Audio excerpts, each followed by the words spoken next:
नमस्कार, जय हिंद। आज फिजिक्स की अगली क्लास एक समान विद्युत क्षेत्र में रखे विद्युत द्विध्रुव पर लगने वाला बलयुग्म आघूर्ण क्या होता है, बलयुग्म क्या होता है या बलयुग्म आघूर्ण क्या होता है।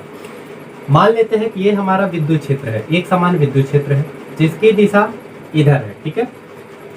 ये बलयुग्म आघूर्ण क्या होता है समझे थोड़े से। जब किसी एक समान विद्युत क्षेत्र में किसी विद्युत द्विध्रुव को उच्च कोण बनाते हुए रखा जाता है तो विद्युत द्विध्रुव पर एक बल ऐसा कार्य करता है जो विद्युत द्विध्रुव के अक्ष को विद्युत क्षेत्र के समांतर लाने का प्रयास करता है। उस बल को हम प्रत्यानयन बल या बलयुग्म आघूर्ण कहते हैं। बात समझ आ गई। जब एक समान विद्युत क्षेत्र में किसी विद्युत द्विध्रुव को रखा जाता है तो उस विद्युत द्विध्रुव पर एक ऐसा बल कार्य करता है जो इसको विद्युत क्षेत्र के समांतर लाने का प्रयास करता है। इसे हम विद्युत द्विध्रुव बलयुग्म आघूर्ण या प्रत्यानयन बल कहते हैं।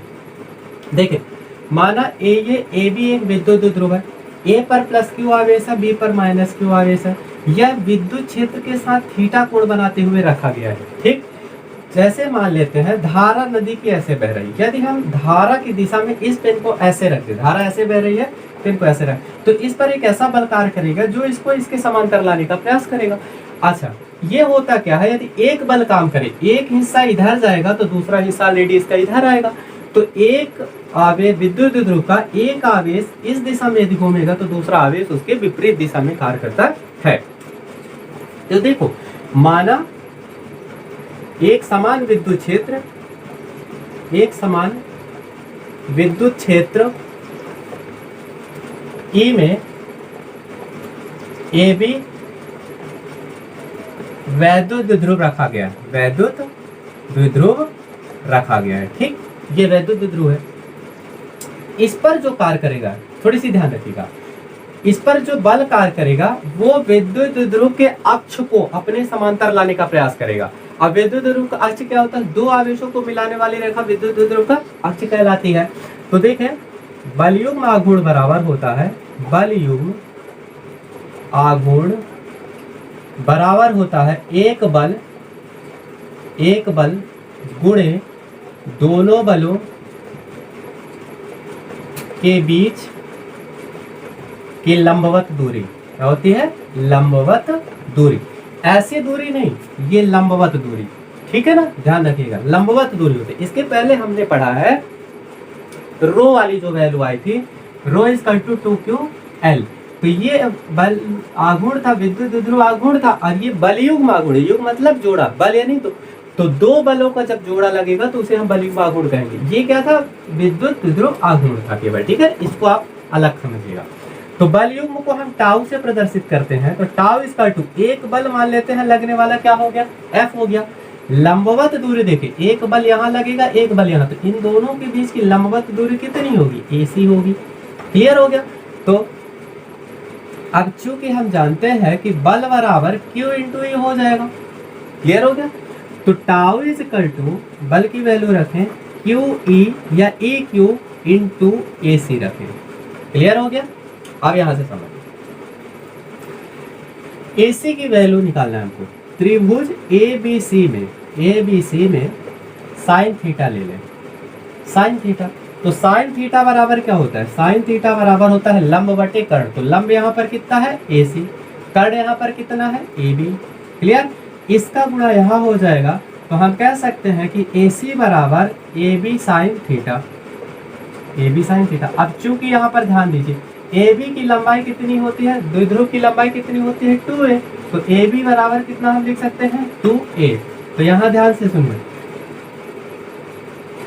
तो AC इज इक्वल टू हो गया 2a साइन थीटा। तो यहाँ हम टाउ की जगह मान रखेंगे। देखिए, टाउ इज इक्वल टू हो जाएगा EQ या QE, ठीक। AC की जगह हम रख देंगे कितना, 2a sine theta, 2a sign theta. अब यहाँ से देखिए, टाउ इज इक्वल टू हम इसको ऐसा लिख सकते हैं, A into 2QA sign theta.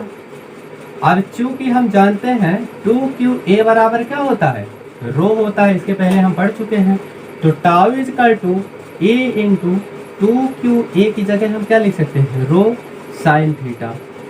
अब जैसे ही मान लेते हैं कि ये जो विद्युत द्विध्रुव है, थोड़ी सी ध्यान रखिए, बल युग्म आघूर्ण कब ज्यादा और कब कम लगेगा। यदि इस विद्युत द्विध्रुव को विद्युत क्षेत्र के समांतर रख दिया जाए तो बनने वाला जो कोण होगा वो थीटा इक्वल टू 0 हो जाएगा। यदि विद्युत द्विध्रुव विद्युत क्षेत्र के समांतर हो, किसके समांतर हो, विद्युत क्षेत्र के समांतर हो, तो थीटा इक्वल टू कितना हो जाएगा, 0। तो tau equal to E rho sine 0, sine 0 का मान कितना होता है, 0, तो टाउ इक्वल टू कितना हो जाएगा, पूरा 0 हो जाएगा। तो जब विद्युत द्विध्रुव को विद्युत क्षेत्र के समांतर रखा जाता है तो इस पर लगने वाला बल युग्म आघूर्ण 0 होता है। अब अधिकतम कब होगा, यदि लंबवत थीटा इक्वल टू 90 डिग्री ले ले तो tau equal to E rho sine 90। Clear हो गया। अब देखें साइन 90 की वैल्यू 1 होती है तो ई इंटू रो, ये हो गया बल युग्म आघूर्ण। क्लियर हो गया। यहाँ तक किसी को कोई डाउट? अगर डेफिनेशन कहता है तो आप क्या बताएंगे कि यदि विद्युत क्षेत्र के एक समान विद्युत क्षेत्र में किसी विद्युत द्विध्रुव को विद्युत क्षेत्र के साथ कुछ कोण बनाते हुए रखा जाता है तो उस पर एक बल कार्य करता है जो उसके विद्युत द्विध्रुव के अक्ष को विद्युत क्षेत्र के समांतर लाने का प्रयास करता है, उसे हम बल युग्म आघूर्ण या प्रत्यानयन बल कहते हैं। विद्युत क्षेत्र में विद्युत द्विध्रुव को घुमाने में किया गया कार्य हमने बोला प्रत्यानयन बल लगता है। वह प्रत्यानयन बल कैसे कार्य करता है या कितना काम करता है, इसके बारे में हम थोड़ी सी जाने। देखिए, माना ये एक विद्युत क्षेत्र है जिसका परिमाप हर जगह एक समान है, ये भी एक विद्युत द्विध्रुव है। तो हम अभी पढ़े कि बल युग्म आघूर्ण tau equal to rho E sine theta, यही पढ़े हम, tau equal to rho E sine theta. अब देखिए जो कार्य होता है, अब इसको हम मान लेते हैं कि थीटा घुमाया, डी थीटा घुमाया गया, मतलब बहुत छोटा सा विद्युत द्विध्रुव को डी थीटा कोण घुमाने में किया गया कार्य। तो जब डी थीटा घुमाएंगे तो कार्य कितना होगा, डी डब्ल्यू होगा। तो कार्य बराबर होता है बल गुणे विस्थापन। कार्य बराबर क्या होता है, बल गुणे विस्थापन। तो बल यहाँ पर कितना, बल युग्म में क्या लग रहा है, टाउ, और विस्थापन कितना हो रहा है हम जानते हैं, डी थीटा। तो डी डब्ल्यू कार्य करने के लिए टाउ की वैल्यू कितनी हो जाएगी हमारे, rho E sine theta into D theta. देखें ये बहुत कम घुमाने में, डी थीटा कोण घुमाने में किया गया कार्य हम जानते हैं कार्य बराबर होता है बल गुणे विस्थापन। बल कौन सा कार्य करेगा जो उसे घुमाने में, तो वो प्रत्यानयन बल या बल युग्म आघूर्ण कार्य करेगा। तो बल हो गया टाउ और डी थीटा हो गया। तो टाउ की वैल्यू क्या होती है, रो ई साइन थीटा, और ये डी थीटा उसका विस्थापन हो गया। जब डी थीटा घुमाने में डी डब्ल्यू कार्य हुआ तो थीटा कोण घुमाने में कुल कार्य होगा। तो देखिए विद्युत द्विध्रुव को कोण घुमाने में किया गया कार्य W हो, तो W बराबर क्या हो जाएगा, integration D theta 1 tends to theta 2 D W. अब देखें तो W बराबर theta 1 tends to theta 2 D W का मान कितना निकाले हम, rho E sine theta D theta. Clear हो गया। तो W इक्वल टू, जब इसका इंटीग्रेशन करेंगे, देखिए अभी ऐसा करें, रो ई को बाहर ले लेते हैं, theta tends to theta 2 sine theta D theta. अब देखिए रो ई ये तो बाहर आ गया, साइन थीटा का अवकलन होता है, समाकलन होता है माइनस कॉस थीटा और थीटा 1 टेंस टू थीटा 2। अब यहाँ पर वैल्यू रखें, लिमिट रखें, तो लिमिट क्या होती है, upper limit minus lower limit. तो रो ई कॉस, ये माइनस कॉस थीटा, तो थीटा की जगह पहले हम रखेंगे upper limit theta 2 plus cos theta 1। ये प्लस क्यों आया समझे, एक माइनस कॉस पहले से है, जब लिमिट पुट करते हैं तो होता है upper limit minus lower limit. तो एक माइनस पहले से है, एक माइनस सूत्र का हो गया तो माइनस माइनस प्लस हो गया थीटा 1। अब ऐसा करें, W equal to rho E cos theta 1 को पहले कर लेते हैं, प्लस में है, और कॉस थीटा 2 को बाद में कर लेते हैं क्योंकि ये माइनस में है। क्लियर हो गया। क्षेत्र की दिशा में, विद्युत क्षेत्र की दिशा में थीटा 1 इक्वल टू 0 और थीटा 2 इक्वल टू थीटा रख दे, तो W बराबर क्या हो जाएगा, rho E cos 0 minus cos theta, तो इसकी वैल्यू होती है 1, तो W equal to rho E 1 minus cos theta. यही किया गया कार्य। ठीक है, जहां डाउट हो आप कमेंट में पूछें। अब बात करेंगे विद्युत फ्लक्स या इलेक्ट्रिक फ्लक्स क्या कहलाता है। एक समान विद्युत क्षेत्र में रखे किसी बंद पृष्ठ के अविलंबवत गुजरने वाली विद्युत बल रेखाओं की कुल संख्या को ही हम उस पृष्ठ से संबद्ध विद्युत फ्लक्स कहते हैं। जैसे एक समान विद्युत क्षेत्र है, ये एक समान विद्युत क्षेत्र है, इसमें हम एक कोई बंद पृष्ठ रख दे, इसके लंबवत जितनी बल रेखाएं गुजरेंगी, ऐसे लंबवत उन बल रेखाओं की कुल संख्या को ही हम विद्युत फ्लक्स कहते हैं। एक समान विद्युत क्षेत्र में रखे किसी बंद पृष्ठ के अविलंबवत गुजरने वाली कुल विद्युत बल रेखाओं की संख्या को ही हम विद्युत फ्लक्स कहते हैं। इसे फाई ई से प्रदर्शित किया जाता है। अगला टॉपिक है हमारा गॉस का प्रमेय। अगला टॉपिक क्या है, गॉस का प्रमेय। देखिए आप, गॉस की प्रमेय यह परीक्षा की दृष्टि से बहुत ही इंपॉर्टेंट टॉपिक है आपके, और यहाँ बहुत इजी तरीके से समझना है, कुछ डिफिकल्ट नहीं है। गॉस की प्रमेय एक इंपॉर्टेंट है परीक्षा के दृष्टि से भी। देखिए गॉस की प्रमेय कहते किसे हैं। इस प्रमेय के अनुसार, देखिए गॉस की प्रमेय, इस प्रमेय के अनुसार किसी बंद पृष्ठ से गुजरने वाले विद्युत फ्लक्स का मान उस पृष्ठ के अंदर उपस्थित आवेश का 1/ε0 गुना होता है। मतलब कहने का, जितना ज्यादा 1/ε0 गुना वायु या निर्वात में जितना ज्यादा आवेश होगा विद्युत बल रेखाएं उतनी ज्यादा गुजरेगी। ठीक है, तो किसी बंद पृष्ठ से गुजरने वाला विद्युत फ्लक्स या किसी बंद पृष्ठ में उपस्थित गुजरने वाला विद्युत फ्लक्स उस पृष्ठ के अंदर उपस्थित आवेश का 1/ε0 गुना होता है। यानी हमें सिद्ध करना है कि phi is equal to Q/ε0। यही गॉस की प्रमेय है। इसी बंद पृष्ठ से गुजरने वाला विद्युत फ्लक्स का मान उस पृष्ठ के अंदर उपस्थित आवेश का 1/ε0 गुना होता है। इसको हम ऐसा भी लिख सकते हैं Q × 1/ε0। देखिए एक हमने सरफेस लिया गोल का, ऐसे सरफेस लिया, यहाँ पर एक बिंदु O जो गोले का केंद्र माना है, यहाँ पर एक आवेश प्लस Q आवेश स्थित है। एक गोले के पृष्ठ पर एक बिंदु P है, जहां पर पहले हम विद्युत क्षेत्र की तीव्रता निकालेंगे। एक विद्युत क्षेत्र की तीव्रता एक जगह की निकल आएगी तो फिर उसका समाकलन कर देंगे तो पूरे पृष्ठ की तीव्रता निकल आएगी। एक अल्पांश हमने ds लिया, और जो विद्युत क्षेत्र की दिशा है उसी दिशा में विद्युत फ्लक्स भी क्या होता है, फ्लो होता है। ठीक है ना, अल्पांश की दिशा विद्युत क्षेत्र की दिशा में ही है। तो देखिए प्लस Q आवेश के कारण बिंदु P पर विद्युत क्षेत्र की तीव्रता E है। ठीक, तो E इक्वल टू क्या होता है, 1/4πε0 Q/r²। क्लियर हो गया। ये तो हो गया विद्युत क्षेत्र की तीव्रता। अब अल्पांश ds से गुजरने वाला विद्युत फ्लक्स d फाई हो, तब d phi equal to E into ds। क्या हो जाएगा, E इंटू ds। अब समझे यहाँ से d फाई इक्वल टू, इस डॉट को हटाने के लिए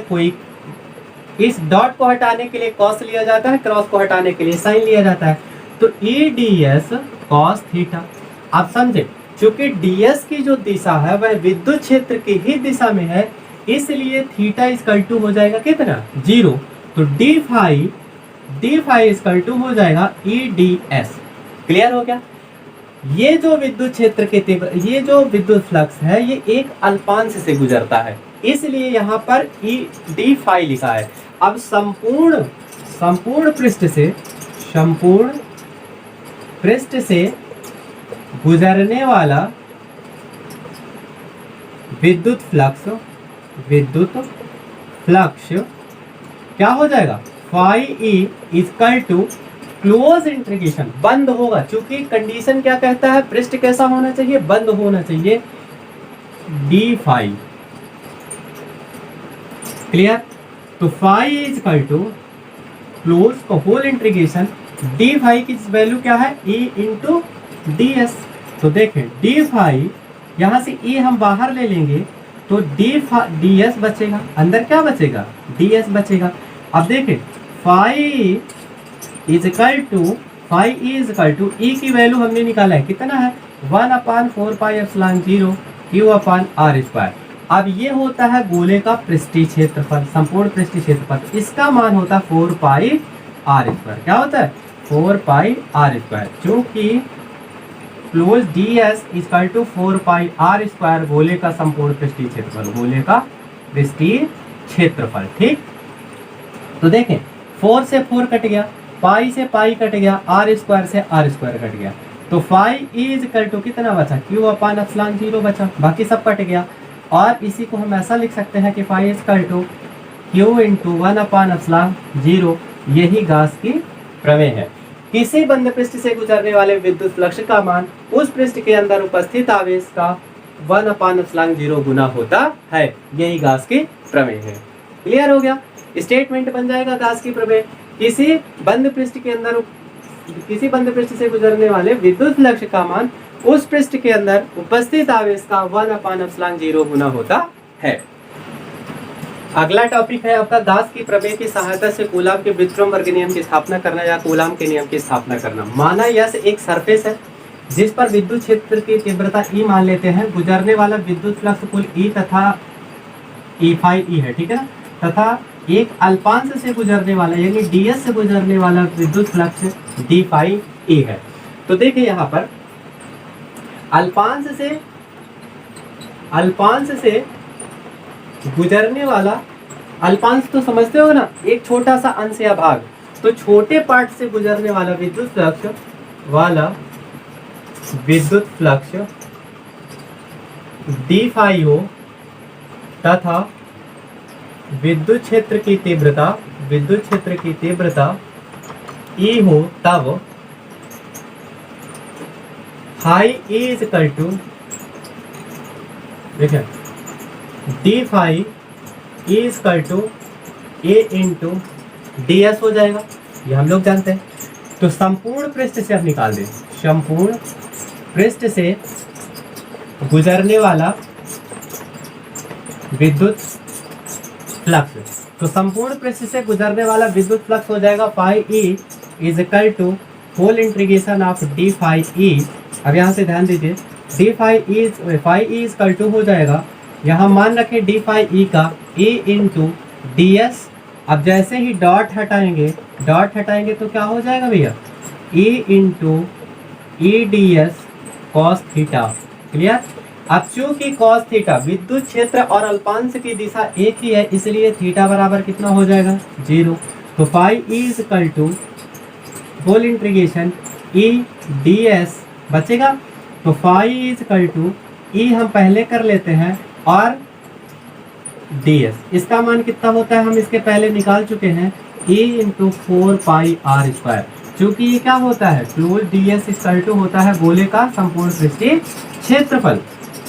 तो phi E is equal to, ये हो गया हमारा।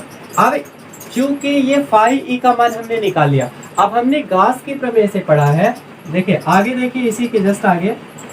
अब चूंकि गाउस की प्रमेय से फाई ई इक्वल टू हमने क्या निकाला, Q/ε0। समीकरण नंबर क्या बन गया, 2 हो गया। क्लियर हो गया? अब डायग्राम को हटा देते हैं। अब ऐसा समझ लेंगे, इसको ध्यान में रखेंगे कि यहाँ पर एक आवेश Q0 है, ठीक है। अब डायग्राम हटाते हैं, आगे देखें। देखिए फाई ई दोनों के बाएं साइड बराबर है, बायां साइड दोनों का बराबर है, तो राइट साइड, यदि लेफ्ट साइड बराबर हो तो राइट साइड भी इक्वल होता है। तो ए दोनों का राइट साइड ले लेते हैं। तो 4 pi R square is equal to Q upon epsilon 0। अब देखो ई को बस हम इधर रखे रहे और 4 पाई आर स्क्वायर को उधर ले जाएं, तो Q upon 4 pi R square epsilon 0। इसको हम ऐसा लिख लें अपने हिसाब से 1 upon 4 pi epsilon 0 Q upon R square, ऐसा लिख लें। क्लियर है, विद्युत क्षेत्र की तीव्रता आ गई। अब देखिए, यदि बिंदु P पर Q0 आवेश हो, Q0 आवेश हो, तब Q आवेश के द्वारा Q आवेश कहाँ स्थित है? गोले के केंद्र में। इसके द्वारा Q0 पर लगने वाला बल, तो लगने वाला बल F बराबर होगा विद्युत क्षेत्र की तीव्रता इंटू Q0। जितनी तीव्रता उतना ज्यादा बल लगेगा। तो F इक्वल टू E की वैल्यू हमने क्या निकाला? 1 upon 4 pi epsilon 0 Q upon R square, और ये Q0 यही कूलम का व्युत्क्रम वर्ग नियम है।